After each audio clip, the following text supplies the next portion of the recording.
Oh, thanks so much for joining me. It was mentioned the Spot On panel has been a regular feature here at the conference, as veterans of the conference know. You might also know it comes with strings attached, because I'm always told by the organizers this is supposed to be the fun panel. It's supposed to be more lighthearted. I mean, of course, all the panels are hilarious, but no pressure here. So. Just to build up expectations, I will let you in on a secret. Apparently in the past years we haven't lived up to expectations, because this time I was reminded that it's supposed to be fun and optimistic. So we are supposed to focus on the opportunities of cybersecurity. So we are widely determined here to be wildly optimistic, to see every threat as an opportunity, of course, during the panel. And it's going to be easy, because I have here on the panel not just wildly qualified, but also wildly cheerful people, I suppose. Mary, who is with IBM, who is a general manager of IBM Security, the largest enterprise security company in the world, period. No further introduction needed. Sandra, who is not just Executive Vice President of Mandiant in DC, but also pursuing a PhD at Johns Hopkins currently. It's not for a lack of degrees, because she already holds an MBA from MIT and also master's degrees in cyber policy, international affairs, science and technology, intelligence, and military operational art and science. Did I forget one? No. That's all. Yeah. That's all you have. Then we have, of course, here Marcus, Marcus, who is the group CIO at OHB in Bremen, one of the leading German space companies. And we have Christopher right here, who has not just 5 granted software patents, but also multiple pending. So there's more to come. I'm looking forward to the discussion. I would like to start with you, Mary, in the spirit of our more optimistic outlook. It is often said that people are the most vulnerable gateway for attackers. So how do you build in a huge organization like IBM, how do you build a more constructive culture? I mean, how do you make sure that people are not just the problem when it comes to cybersecurity, but also part of the solution? Yeah, so thank you for having me here. It's a pleasure. So yeah, I believe people can be the weakest link. And so we take the opportunity to educate our people. You've just got to create awareness. Got to create awareness of, the level of activity that's needed, the level of understanding of digital education, digital literacy, but also understand that involving your people from the receptionist to the boardroom can be the source of exploiting a vulnerability in your system. So everybody plays a part, and everybody needs to understand the part they play. So it's all about education. It's all about testing that your education is effective, and just also exercising the muscle memory in trials and tests and so on, just like you would a fire alarm. So everybody can be the weakest link, but everybody can be part of the solution. How do you make sure that people are rather part of the solution than the weakest link? Yeah, you educate them, but then you run your fire drills and you make sure that they've deeply embedded in their muscle memory is how they behave, how they should behave, and how to ensure that they're not the weakest link. Sandra, with your huge experience both in the public and private sector, how do you make sure that people are or how do you identify drivers of trust in organizations? I think that we think about people quite a bit when we think about solutions. And I think that there's limitations to what we can expect through, augmenting or shaping a workforce. Vince Cerf from Google said something very poignant that I think about a lot, which is that there was a time when there were so many telephone operators who were manually connecting calls that it was projected that almost every adult in the United States at some point would have to be a telephone operator to meet that demand. But what we did was we created, direct dial assist. And now we thankfully can have other jobs besides that. So I'm thinking about technology solutions to drive some of these trust issues, not always thinking about the fallacies or the weaknesses that people bring, because they always will bring it, but what innovations and what technology can we put in place that will reduce these workforce shortages, that will make trust architectures more efficient and require less human intervention? I know there are downsides. I know there are ethical questions, and those things obviously need to be part of that. But let's give innovation a chance when we do this. Speaking of innovation, Christopher, not just many patents, but I know that to most people here in the room, the concept of open security is something they are very familiar with. Explain it to cyber idiots like me or other people in the audience that are not aware of what is meant by open security. So actually, I don't really know what you mean by open security when you say it. Well, enlighten us. Well, just the idea that you might work with open security systems that are publicly available. And I think you say open source. Open source. Sorry. Yeah. That's right. So no, if you think about it, so in the world of security, for the longest time, intelligence has been something that is very secret. And it's something that we can generate, if you want, a secure world, a world of trust, and so based on secret intelligence, and MI6 and spies and what have you.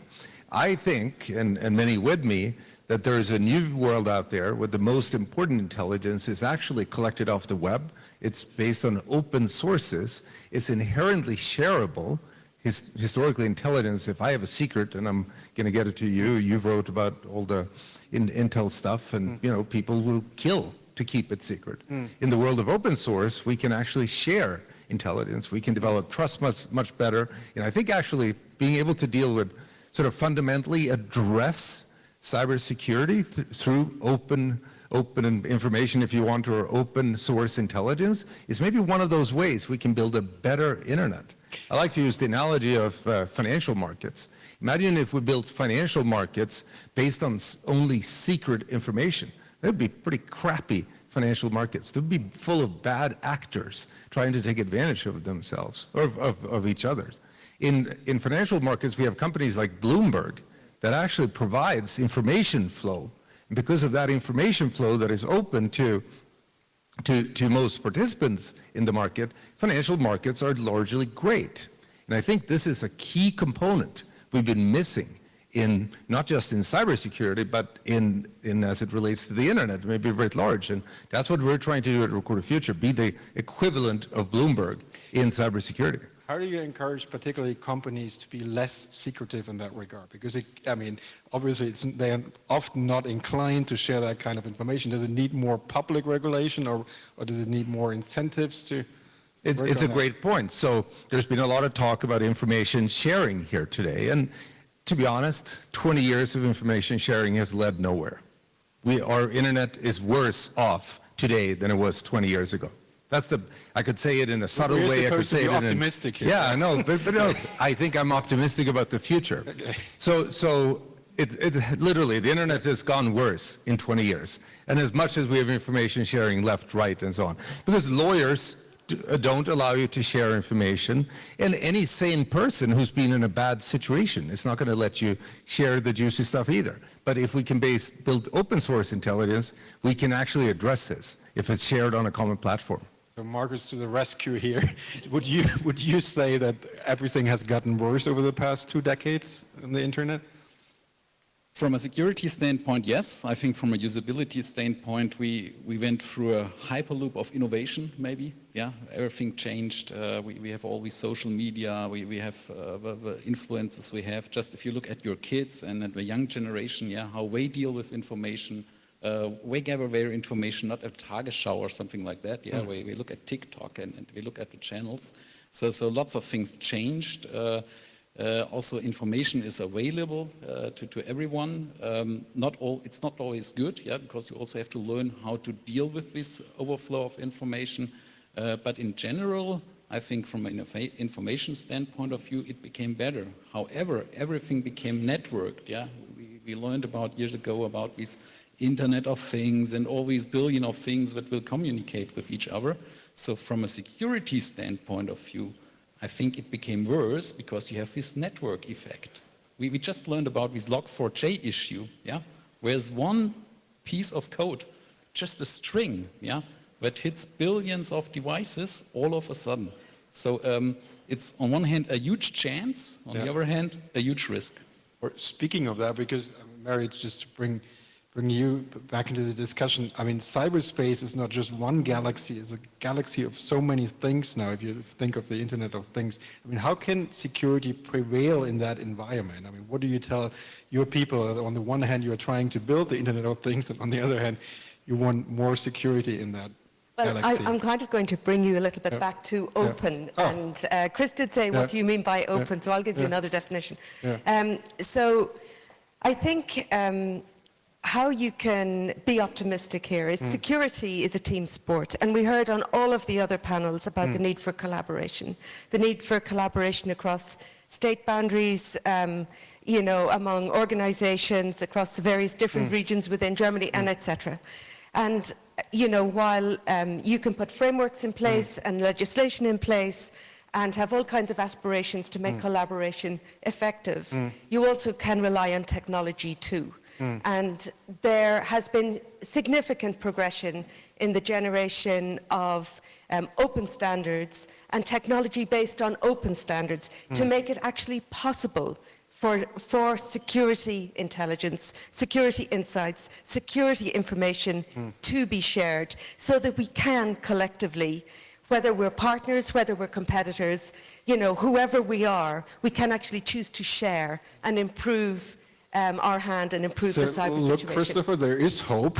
Is that too absolutely rosy an outlook? No, or- there is absolutely hope. The world has become better over the last 20 years, but then at the same time you take TikTok, which is just programming badness straight into people's heads as much. Ooh, that's a new definition of TikTok. Yeah. Sandra, what is your take on that? Let's say we're not very fun yet. I just have to say, this panel. Yeah, I know. But we have 29 minutes left, so go ahead. So the take on specifically which part of what was your focus on the question? Well, the idea primarily if things had gotten really worse over the past 2 decades, and on the other hand, if cooperation is more likely or more possible now. Look, the internet is a tool for us. Yeah. So really it is as good or as bad and as useful or as detrimental as we shape it to be. And I think that puts the problem and the solution in our hands. And, you know, for my organization, what we have done is we run, you know, in my group is the world's largest commercial intelligence organization focused on cyber that's not connected to a government. And through that, what we have found was that we can open the aperture of the government view and do some of that sharing of intelligence to better decision making. The optimistic part of this is that I can tell you that in the cybersecurity industry, even our competitors are our partners when things get rough. And when things get serious, my first calls sometimes are to my competitors, do you see this? Because you need to let your customers know this is serious.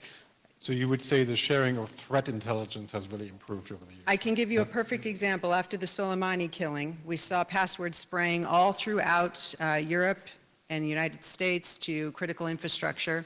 And I called one of my competitors who I knew had some presence in the space. I told him what we're seeing, not customer data, not, you know, but threat data, threat information.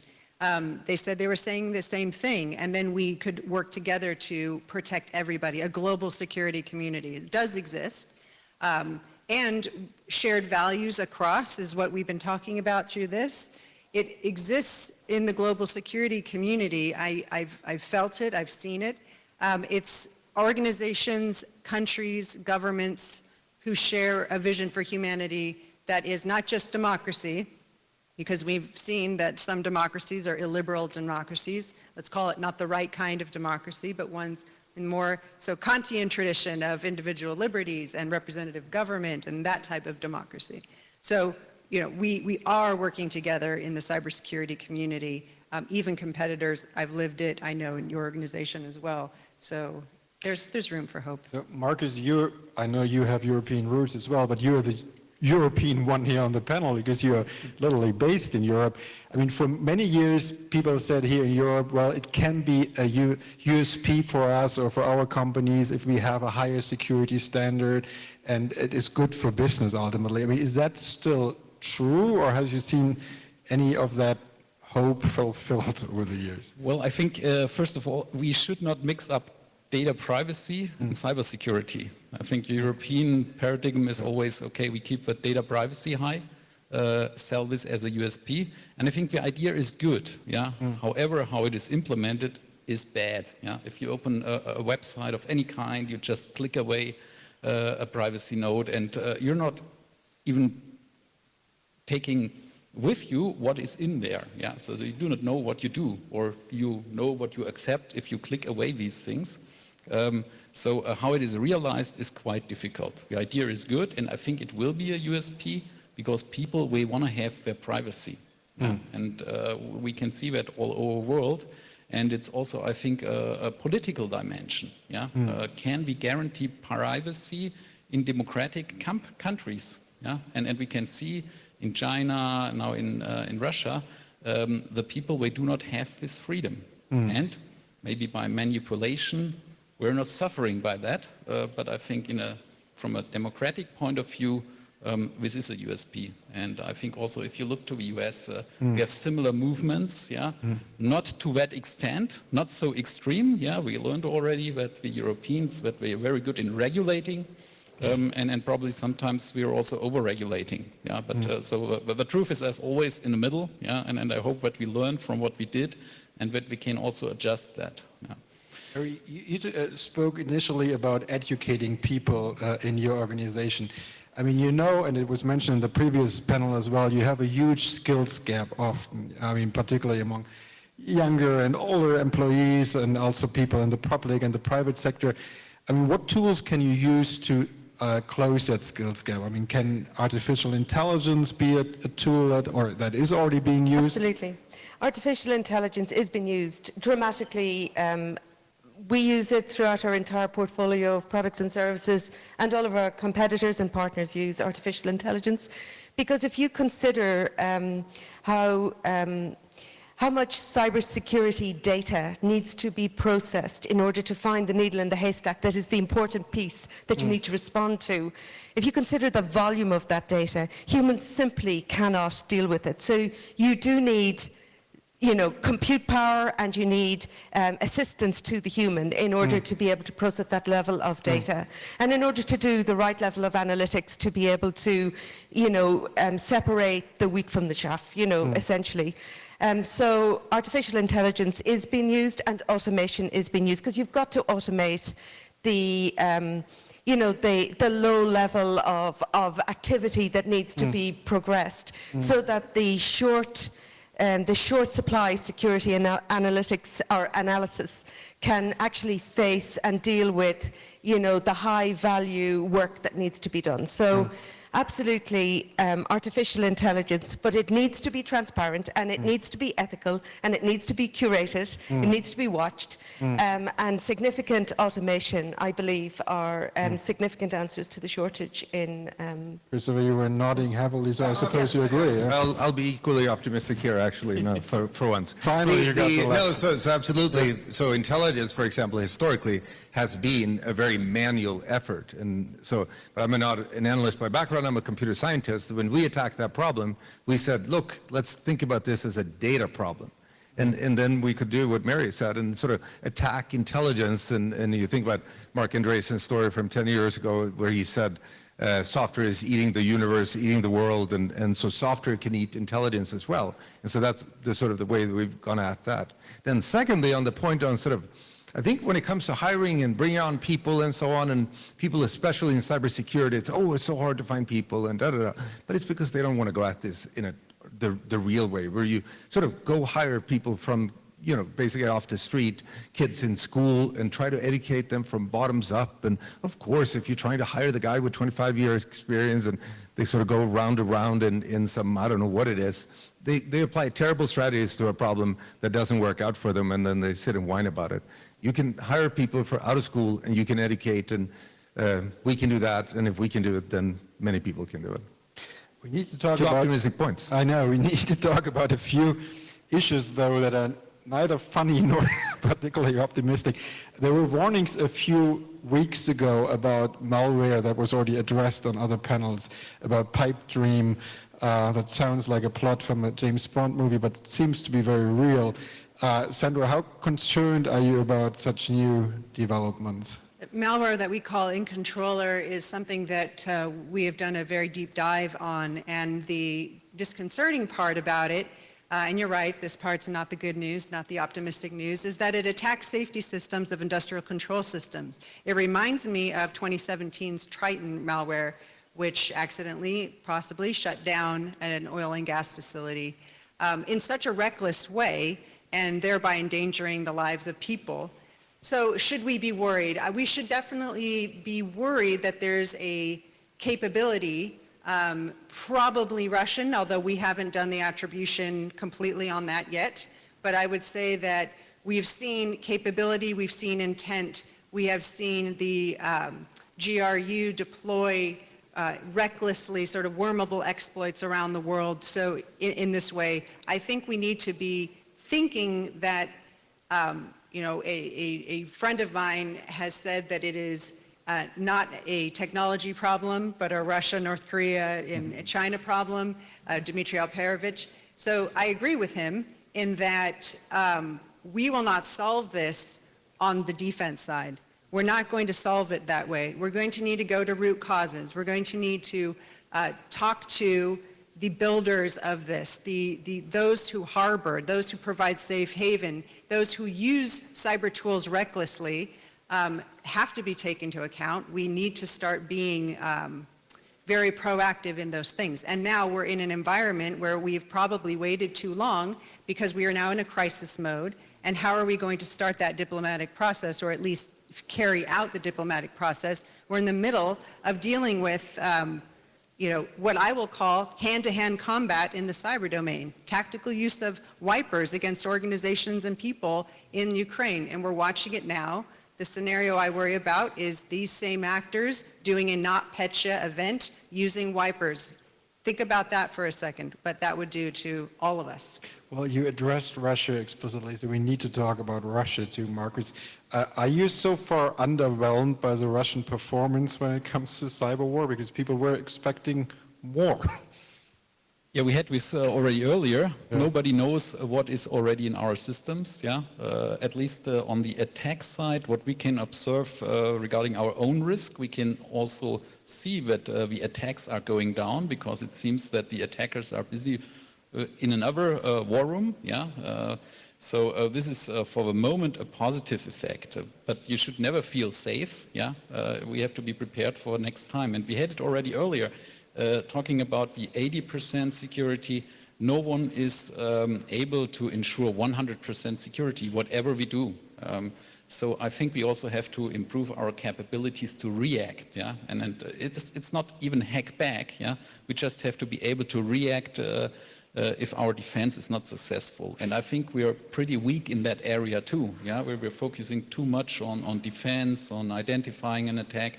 But now, how do we react in terms of survivability, in terms of resilience? That's, I think, a big point, not only for critical infrastructure, but also for corporations, yeah, in order to safeguard their business. To come back to our panel's topic, building trust and security, when we talk about Russia, which is an important factor in this whole equation, I mean, how do you, I mean, let's say 2 or 3 years from now, how are we going to rebuild trust with Russia in the cyberspace community? I think, unfortunately, you're vastly optimistic if you think 2 or 3 years is decades. Yeah. This is decades to sort of be able, because it's true that I think Sandra was right on, we're not going to solve this by dealing with computers. You're going to have to see arrests in Russia of cyber criminals. They don't need to be extradited, but they need to be arrested, and their computers need to be taken away. Because not, you know, we'll catch some of them in Spain. They seem to like to go to Spain, and then boom, we snatch them. And it's actually true. But we're not going to be able to do that en masse, and so we're going to have, eventually we'll be able to do that. But unfortunately here, go a little bit negative, now a whole bunch of Russian engineers are going to run out of jobs, and some small, very small portion, but maybe enough, set of people are going to lose their ability to make money, and they'll drift more into this. So no, unfortunately, that part is not very optimistic. So you would say it will take decades to rebuild that trust, or decades of trust have been destroyed now? I don't really know what the difference is, but yeah. it will take a long time. How about that? Sandra, just come back to that briefly, because on the international level, there have been many efforts also to cooperate with, I mean, sometimes Russia has even been the driver on these issues. So you think that is over now entirely, or is there hope? I think that they have completely crushed any trust through their actions on several levels, not just the cyber domain. But let's be realistic for a second. We've been tracking Russian actors doing malicious activity, conducting reckless attacks for years. We know which organizations are doing it. They have missions. They come from the GRU, the SVR, the FSB. They have a mission, a standing mission to do these things. They did them before, they're doing them now, and they're going to do them into the future. Because that is their mission, that is their job, to conduct espionage, to create malware, to have, to carry these things out for their political ends. So therefore, just back to it, it's a political problem. And it's a hard political problem, and people a lot smarter than me are going to need to solve it, and probably our kids. But I think you would also agree that it's been pretty remarkable to see what's been going on in Ukraine. So, you know, speaking in extremely general terms, seeing how we've been able to help there and being, you know, I'll just say very vaguely, put things to work, and not just sort of what we've been able to do, but in collaboration with others in, you know, and here really talk about public-private sort of partnerships that have emerged in weeks and you know, maybe months by now, has been remarkable. And you know, now it's always hard with this sort of stuff to say what stopped what and what time and so on. But even in the short time frame, you know, observing that is cause for real optimism. Would you agree, coming from the private sector, that this is a new level now in this public-private partnership? Oh, definitely. Yeah. Absolutely, definitely. I mean, anything that can be done to help the Ukrainians has been done, whether that's from the private sector or the public sector, and every opportunity to collaborate and just remove any friction and any sand from their machine has been done and will be done, yes.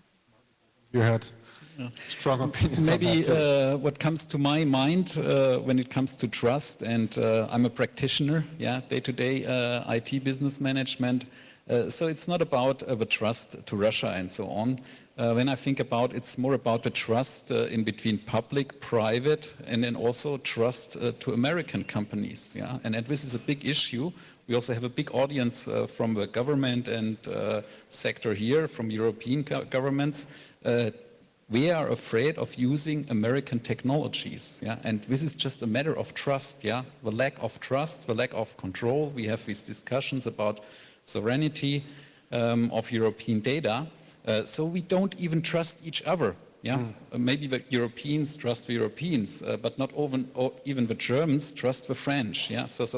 And I think here we have to develop maybe a community that builds trust amongst Western democracies, yeah, that our platforms can be used by each other without having every time the discussion. Yeah? And this starts with a workers' council about their data not being processed by Americans.